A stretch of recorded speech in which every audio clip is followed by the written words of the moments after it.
If you're watching this video, then it's safe to say you've seen Finding Nemo. And while it tells the tale of a father in search of his abducted son through the vast ocean sea, the deeper implications of the father-son relationship in this film is what the video intends to examine, with the help of this article from the Journal of Gender Studies. I will leave the article linked below for further reading. But more specifically, and maybe more interesting, is how Disney went about representing, in this film, not what mothering is, but who can actually mother. According to Brydon, author of the aforementioned article, it's first important to understand that Disney intentionally portrays women in their films in a specific manner. More specifically, male heroes have been sketched to amplify strength and bravery. They bulge with muscles, fight for honor, and win the girl. Female heroines are drawn with delicate strokes of femininity and coquettishness. They have hourglass figures, flawless features, and need their men. With Disney's far-reaching hand and massive popularity worldwide, what is it teaching us about how we create and take on gendered family roles? But first we need to clarify what it means to mother in the American Western sense. Mothering, according to Brydon, is an all-consuming act of binding oneself to the everyday nurture of the physical, mental, and emotional lives of children to the exclusion of the same nurture of oneself. Historically, mothering in the Western ideal has been strictly imposed on mothers and not fathers, unjustly so, expecting mothers to devote themselves entirely to raising good, moral children through self-demonstration of only the highest ethical and moral standards. And historically, Disney itself is no exception in furthering of this agenda. When you think about your favorite Disney films, what trends can you spot between the main characters and their mothers? Firstly, mothers are usually not in the picture. Usually they are presumed dead or killed early on in the story, or they simply do not exist within the film. Now, when you think about Disney films that do keep the mothers around throughout the duration of the story, there's a pattern that emerges.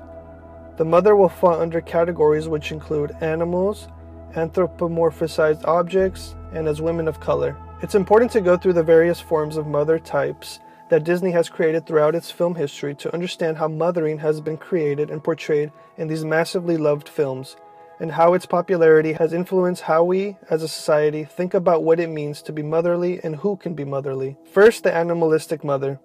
A prime example of Disney portraying an animalistic mother is in Tarzan, more specifically the character Kala. Kala rescues Tarzan, a human, from a tiger and adopts him into her larger gorilla family. If we go back to our understanding of what it means to be motherly, Kala fits the bill, in a slightly different and negative form. While she certainly nurtures and cares for Tarzan throughout the film, she is made smaller than her male counterpart and is often seen cowering away in various scenes. Second, the anthropomorphic mother. A prime example being the character Mrs. Potts from Beauty and the Beast. In this film, she is portrayed as a teapot, once having been human, whose only responsibility is to care for her son, the Beast, and Belle. She is given an older woman's voice and is only concerned with motherly duties. Lastly, she is bound to her master, which only he has the power to turn her back into her original human form. As we can see, mothering in Disney films has been limited to only women, with the exception that their life revolves around the everyday care for children. In Finding Nemo, we see the mother, Coral, on screen for only a brief period, which aligns with what has been mentioned in past Disney films, that mothers are oftentimes killed early on in the story. Even though Disney sticks to the same old routine in that respect, Coral is never portrayed like other Disney mother characters in any other way. According to Brydon, if we examine the frequency of her motherly behaviors, there is no indication that she is mothering more than the father Marlin. In other words, both parents seem to be mothering at the same rate. Before heading into how Marlin engages in mothering, Brydon explains that it is first necessary to compare Marlin to past father characters in Disney films in order to understand how Disney is recreating who can be motherly. Or put another way, that fathers can also be the primary caregivers. You may be asking yourself, what good is it to analyze Marlin's parenting, when it's quite obvious that he would be the only living parent to Nemo. But as Brydon states, looking historically at other families in Disney fare with dead/absent mothers, it is unusual for Disney to take this path, suggesting that Finding Nemo is the first of its kind to allow a father a different fate from the rest. Put another way, in the past, there is a formula for what fathers are to do when a mother dies. Not much. In Disney films such as Pinocchio, The Little Mermaid, and Beauty and the Beast, where there is a father present in the storyline, the fathers are practically incapable of engaging in mothering. For example, as Brydon points out, in Pinocchio, his father is completely inept at fathering, going so far as to set fire to his son. Or in the case of Belle in Beauty and the Beast, whose father is scattered-brained, a mad scientist who is clueless about their surroundings and is mothered by Belle herself. Using these examples, we see that Disney has had no interest in wanting to portray father characters as capable of mothering, hence the importance of Finding Nemo, and more specifically the role Marlin has been portrayed to play, the mothering role.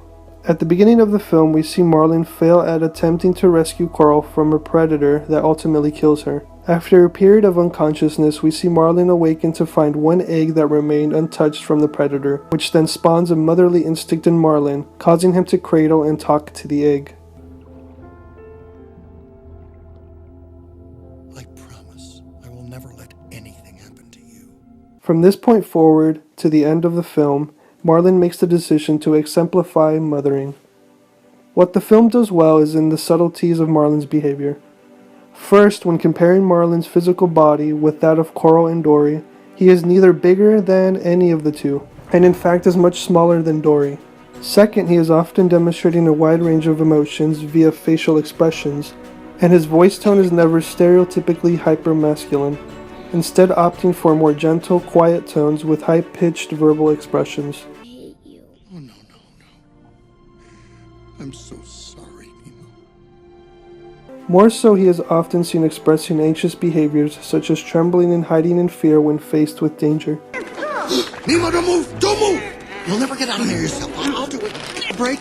Sometimes you can't tell because fluid is rushing into the area. Now, any rushing fluids? Are you woozy? How many stripes do I have? I'm fine. Answer the stripe question. In terms of physical distance between Marlin and Nemo, Brydon adds that they are never more than body length apart throughout the entirety of the film.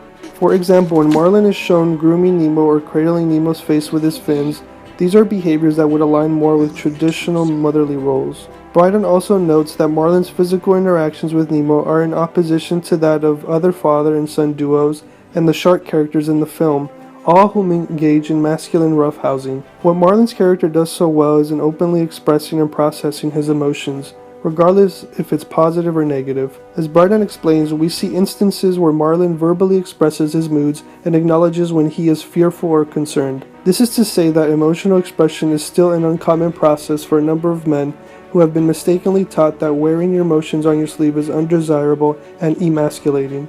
I have to find my son! I have to tell him how old sea turtles are! Oh.